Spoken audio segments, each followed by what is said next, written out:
ಚನ್ನಪಟ್ಟಣದಲ್ಲಿ ಅಪ್ಪ ಮಗಳ ಪ್ರತ್ಯೇಕ ರಾಜಕೀಯ. ಅಪ್ಪ ಒಂದು ಪಕ್ಷ, ಮಗಳು ಮತ್ತೊಂದು ಪಕ್ಷ. ಬಿಜೆಪಿಯಲ್ಲಿರುವ ಮಾಜಿ ಸಚಿವ ಸಿಪಿ ಯೋಗೇಶ್ವರ್ ಮಗಳು ಕಾಂಗ್ರೆಸ್ ಸೇರ್ತೀನಿ ಅಂತ ಈಗ ಟಿವಿ9 ಜೊತೆ ಕೂಡ ಎಕ್ಸ್ಕ್ಲೂಸಿವ್ ಆಗಿ ತಮ್ಮ ಹೇಳಿಕೆಯನ್ನು ಕೊಟ್ಟರು. ಅಪ್ಪ ಒಂದು ಪಕ್ಷ, ಮಗಳು ಒಂದು ಪಕ್ಷ. ಬಿಜೆಪಿಯಲ್ಲಿರುವಂತಹ ಮಾಜಿ ಸಚಿವ ಸಿಪಿ ಯೋಗೇಶ್ವರ್ ಕಾಂಗ್ರೆಸ್ ಸೇರಲು ಸಿಪಿವೈ ಪುತ್ರಿ ನಿಶಾ ಯೋಗೇಶ್ವರ್ ಉತ್ಸುಕರಾಗಿದ್ದಾರೆ. ಯೋಗೇಶ್ವರ್ ರಾಜಕೀಯ ತಂತ್ರದ ಬಗ್ಗೆ ಹೆಚ್ಚಿದಂತ ಕುತೂಹಲ, ಇದು ಬಹಳ ಕುತೂಹಲ ಮೂಡಿಸ್ತಾ ಇರೋದು. ಯಾಕಂದ್ರೆ ಬೇರೆ ಬೇರೆ ಸಂದರ್ಭದಲ್ಲಿ ನಾವು ನೋಡಿದ್ದೀವಿ, ಮಕ್ಕಳು ಒಂದು ಪಾರ್ಟಿ ಇರ್ತಾರೆ, ತಂದೆ ಒಂದು ಪಾರ್ಟಿ. ಬಚ್ಚೇಗೌಡರ ವಿಚಾರದಲ್ಲಿ ನೋಡಿದ್ದೀವಿ, ಮಂಜುವರ ವಿಚಾರವಾಗಿ ಮಂಥರ್ಗೌಡ ವಿಚಾರದಲ್ಲೂ ಕೂಡ ನಾವು ನೋಡಿದ್ದೀವಿ. ಆದರೆ ಇಲ್ಲಿ ನಿಶಾ ಯೋಗೇಶ್ವರ್, ಸಿಪಿ ಯೋಗೇಶ್ವರ್ ಒಂದು ಪಕ್ಷ, ನಿಶಾ ಇತ್ತ ಕಾಂಗ್ರೆಸ್ ಸೇರೋಕೆ ರೆಡಿ ಆಗಿದ್ದಾರೆ. ಏನು ಹೇಳಿದ್ದಾರೆ ನಿಶಾ ಇದರ ಬಗ್ಗೆ ಬನ್ನಿ ನೋಡೋಣ. ನಾನು ಒಂದು 8-9 ತಿಂಗಳಿಂದ ಕಾಂಗ್ರೆಸ್ಗೆ ಸೇರಬೇಕು ಅಂತ ಹೋರಾಟ ಮಾಡ್ತಾ ಇದ್ದೀನಿ. ನನ್ನ ಪ್ರಯತ್ನ ನಾನು ಮಾಡ್ತಾ ಇದ್ದೀನಿ, ಇನ್ನು ಮುಂದೆ ಕೂಡ ಮಾಡ್ತೀನಿ. ನಾನು ಒಂದು ಪಾರ್ಟಿ ಜಾಯ್ನ್ ಆದಾಗ ಆ ಪಾರ್ಟಿಗೋಸ್ಕರ ಕೆಲಸ ಮಾಡ್ತೀನಿ. ನಮ್ಮ ತಂದೆಯವ್ರ ಸಪೋರ್ಟ್ ನನಗೆ ಕಂಪ್ಲೀಟ್ ಆಗಿದೆ. ಯಾಕೆಂದರೆ ಅವರು ನೀವು ಮೋಸ್ಟ್ಲಿ ನೋಡಿರ್ತೀರಾ, ಆನಂದ್ ಮನೆಯಲ್ಲೇ ಅಗರಬತ್ತಿ ತಯಾರಿಸಿ ಒಂದೇ ಮಷೀನ್ನಿಂದ 7 ಲಕ್ಷ ಗಳಿಸ್ತಿದ್ದಾರೆ. ನೀವು ಕೂಡ ಅವರಿಂದ ಕಲಿಬೇಕಾ? ಅವ್ರ ಜೊತೆ ವಿಡಿಯೋ ಕಾಲ್ನಲ್ಲಿ ಮಾತಾಡಬೇಕಾ? ಈಗಲೇ ಫ್ರೀಡಮ್ ಆ್ಯಪ್ ಡೌನ್ಲೋಡ್ ಮಾಡಿ. ಅವರು ಚಿಕ್ಕ ವಯಸ್ಸಿಂದ ತುಂಬ ಸ್ವತಂತ್ರವಾಗಿ ನಿರ್ಧಾರ ತೊಗೊಂಡು ಮುಂದೆ ಹೊರದಿರೋರು. ಅದೇ ಸ್ವತಂತ್ರ ನನಗೆ ಕೂಡ ಅವ್ರು ಕೊಟ್ಟಿದ್ದಾರೆ. ನನ್ನ ಫ್ಯಾಮಿಲಿ ಸಪೋರ್ಟ್ ಫುಲ್ ಆಗಿದೆ. ನನ್ನ ಪ್ರಯತ್ನಗಳು ನಾನು ಮಾಡ್ತಾ ಇದ್ದೀನಿ. ಅವ್ರಿಗೆ ಯಾವಾಗ ಸರಿ ಅಂತ ಅನಿಸುತ್ತೋ, ಅವ್ರಿಗೆ ಯಾವ ಸಮಯ ಕರೆಕ್ಟ್ ಅಂತ ಅನಿಸುತ್ತೋ ಅವರು ಅವಾಗ ನನ್ನ ಸೇರಿಸ್ಕೊಳ್ತಾರೆ. ಅದು ಯಾವಾಗ ಸೇರ್ಕೊಳ್ತೀನಿ, ಯಾವತ್ತಾಗುತ್ತೆ ಅಂತ ಅದೆಲ್ಲ ಸಮಯ ನಿಮ್ಗೆ ಹೇಳುತ್ತೆ. ಯಾಕೆಂದರೆ ಜೀವನದಲ್ಲಿ 2 ನ್ಯಾಯಾಲಯ ಇದೆ, ಒಂದು ಮೇಲೆ ಮತ್ತು ಒಂದಿಲ್ಲಿ. ಯಾವಾಗ ಅದು ನ್ಯಾಯಾಲಯಗಳು ತೀರ್ಮಾನ ಕೊಡುತ್ತೋ ಅದು ಮುಂದೆ ಸ್ಪಷ್ಟವಾಗಿರುತ್ತೆ. ಸಿಪಿ ಯೋಗೇಶ್ವರ್ಗೆ ಡಿಸಿಎಂ ಡಿಕೆ ಶಿವಕುಮಾರ್ ಟಾಂಗ್ ಕೊಟ್ಟಿದ್ದಾರೆ. ಅಪ್ಪ ಮಗಳನ್ನ ದೂರ ಮಾಡಬಾರ್ದು ಅಂತ ಸುಮ್ಮನಿದ್ದೀನಿ ಅಂತ ಡಿಕೆ ಹೇಳಿದ್ದಾರೆ.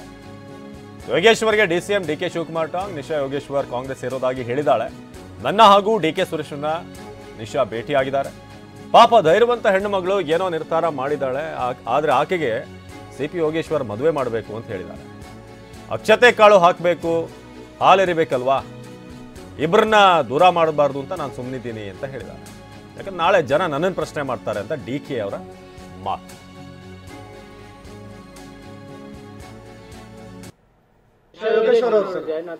ನೋಡಿ, ಆ ಹೆಣ್ಮಗಳು ನಮ್ಮನೆ ಮಗಳಿದ್ದಂಗೆ.